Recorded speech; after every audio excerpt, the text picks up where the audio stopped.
ఓవైపు ఆందోళన, మరోవైపు ఏం కాదులే అనే ధైర్యం. ఇప్పటికే కల్పనా చావ్లా రూపంలో వెంటాడుతున్న చేదు అనుభవం. భారతీయులు, అమెరికన్లు మాత్రమే కాదు, ఇప్పుడు ప్రపంచమంతా సునీతా విలియమ్స్, బ్యారీ విల్మోర్లు క్షేమంగా తిరిగి రావాలని కోరుకుంటోంది. అంతరిక్షంలో చిక్కుపోయిన సునీతా విలియమ్స్ గురించి రోజుకో వార్త వింటూ ఉంటే కేవలం భారతీయుల్లోనే కాదు, యావత్ ప్రపంచమంతా సునీతా విల్మోర్ల భవిష్యత్తుపై ఆందోళన చెందుతోంది. నిన్న మొన్నటి వరకు ఈరోజు వస్తారు, రేపు వస్తారని భావించిన 2025 వరకు వచ్చే ఛాన్సే లేదని వార్త విన్నాక అందరిలోనూ ఆందోళన మొదలైంది. నాసాకు చెందిన సైంటిస్టులు సునీతా విలియమ్స్, బ్యారీ విల్మోర్లు 2024 జూన్ 5న బోయింగ్ స్టార్ లైనర్ ద్వారా అంతరిక్షంలోకి అడుగుపెట్టారు. మొదట్లో ఈ మిషన్ 8 రోజులు మాత్రమే షెడ్యూల్ చేయబడింది. అయితే స్టార్ లైనర్లో సాంకేతిక సమస్యల కారణంగా వీళ్ళు అంతరిక్షంలో ఉండాల్సిన సమయం పెరుగుతూ వచ్చింది. ఈ సమయంలో చాలా కాలం పాటు అంతరిక్షంలో చిక్కుకోవడం వల్ల సునీత ఆరోగ్యంపై ప్రభావం పడింది. ఇప్పుడు వారి అంతరిక్ష యాత్ర మొదలై 10 నెలలు దగ్గర పడుతుంది. ఇన్నాళ్ల తర్వాత ఎట్టకేలకు మార్చి 19న వీళ్ళు భూమి మీదకి బయలుదేరనున్నారు. అంతరిక్ష కేంద్రంలో విధులు నిర్వర్తించేందుకు క్రూ 10 విభాగానికి చెందిన 4 వ్యోమగాములను తీసుకెళ్తున్న డ్రాగన్ స్పేస్ క్రాఫ్ట్ తిరుగు ప్రయాణంలో సునీతా విల్మోర్లను భూమిపైకి తీసుకురానుంది. అయితే ఇద్దరు క్షేమంగా భూమి మీదకి రావడం ఒక ఎత్తు అయితే, జీరో గ్రావిటీ నుంచి గురుత్వాకర్షణ శక్తి ఉన్న వాతావరణంలోకి వచ్చాక వాళ్ళ శరీరంలో జరిగే మార్పుల్ని తట్టుకొని నిలబడటం ఇంకో ఎత్తు. ఇప్పుడు వాళ్ళు ఉన్న స్థితి నుంచి భూమి మీదకి వచ్చాక ఒక పెన్సిల్ లేపినా కూడా వర్కౌట్ చేసినట్టే ఉంటుందట.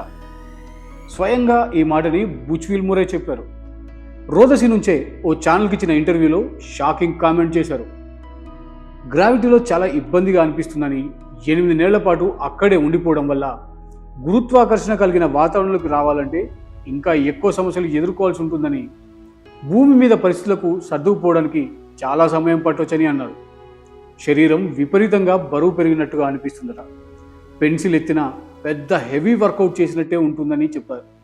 ఈ ప్రభావం ఎక్కువగా ఉంటే వాళ్ళు కోలుకోవడానికి ఎక్కువ సమయం పట్టవచ్చు, లేదంటే వాళ్ళ ఆరోగ్యం ప్రమాదకరమైన స్థితిలోకి మారిపోవచ్చు.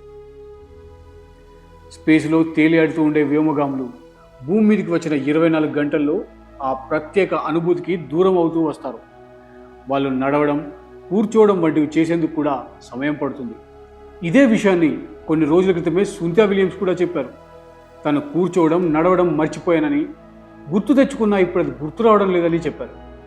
నేల మీదకి వస్తారా లేదా అనే ఆందోళన కాస్త తగ్గినా, భూమి మీదకి వచ్చాక ఎలాంటి సమస్యలు ఎదుర్కోబోతున్నారనే భయం ఇప్పుడు కొత్తగా తోడైంది. ఇంతకీ ఎందుకు ఇలా జరుగుతుంది? భూమి మీద కన్నా అంతరిక్షంలో అంత దారుణమైన మార్పు ఉంటుందా? అది ప్రమాదకరమా? ఆస్ట్రోనాట్ స్పేస్లోకి ప్రవేశించిన వెంటనే వాళ్ళ శరీరం స్పేస్ ఎనీమియాకు గురవుతుంది. ఎర్ర రక్త కణాలను నాశనం చేయడం వల్ల మైక్రోగ్రావిటీ పరిస్థితుల్లో శరీరం ఆక్సిజన్ అవసరాలను తగ్గించుకుంటుంది.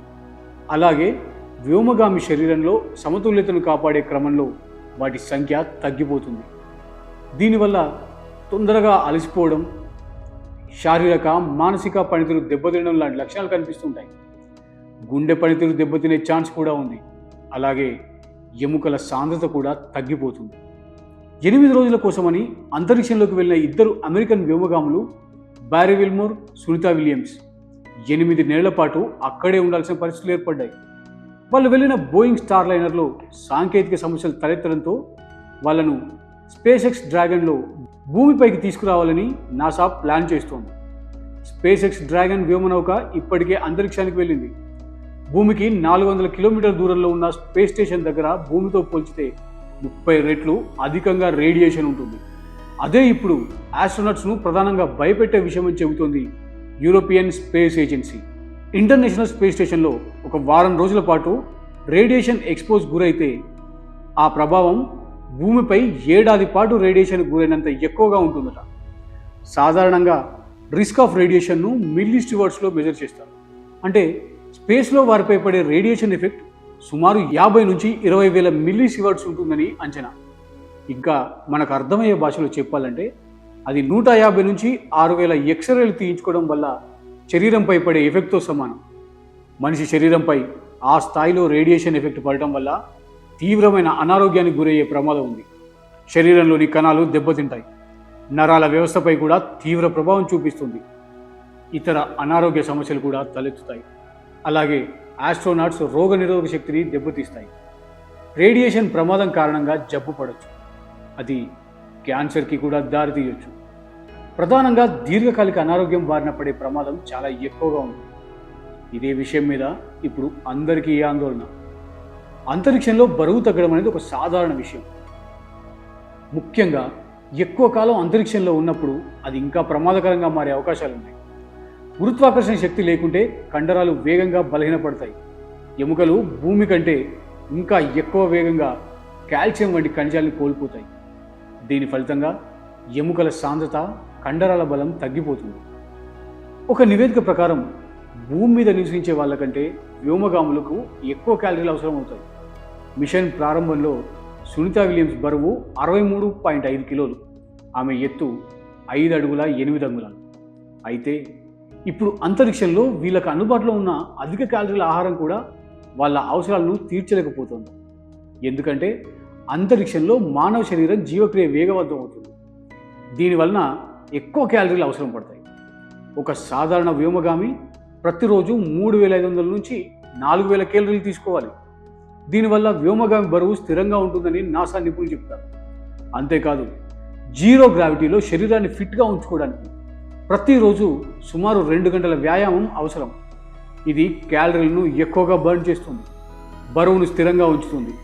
అయితే వాళ్ళు బయలుదేరే సమయానికి అంచనా కాలం 8 రోజులు మాత్రమే. కానీ ఇప్పటికీ దాదాపుగా సంవత్సరం ఫుడ్ని జాగ్రత్తగా కొద్దిగా మాత్రమే వాడుతూ వచ్చారు. అవసరమైనన్ని క్యాలరీలు అందకపోతే అది శరీరం మీద ప్రభావం చూపిస్తుంది. ఇక తర్వాత సమస్య మైక్రోగ్రావిటీ వల్ల వచ్చేది. భూమిపై ఉండే గురుత్వాకర్షణ శక్తి వేరు, స్పేస్లో ఉండే గురుత్వాకర్షణ శక్తి వేరు. అది మనం వాళ్ళను స్పేస్లో చూస్తున్నప్పుడే స్పష్టంగా తెలిసిపోతుంది. ఎక్కువ కాలం అదే పరిస్థితిలో అంటే స్పేస్లో ఈ మైక్రోగ్రావిటీలోనే ఉంటే అది హ్యూమన్ బాడీపై ఖచ్చితంగా ప్రభావం చూపిస్తుంది. ఎముకల్లో పటుత్వం తగ్గిపోతుంది, మజిల్ మాస్ కూడా తగ్గిపోతుంది. సాధారణంగా వ్యోమగాములు అంతరిక్షంలో ఉన్నప్పుడు నెలకు కనీసం 1% బోన్ మాస్ కోల్పోతూ ఉంటారు. ముఖ్యంగా హిప్స్ దగ్గర, బ్యాక్ బోన్ దగ్గర, అలాగే తొడ ఎముక దగ్గర కూడా ఇలాగే జరిగే ప్రమాదం ఉంది.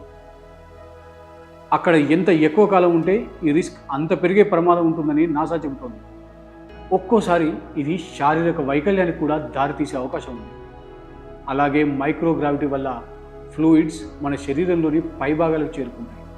అందుకే ఆస్ట్రోనట్స్ ముఖాలు కాస్త ఉబ్బినట్టు కనిపిస్తాయి.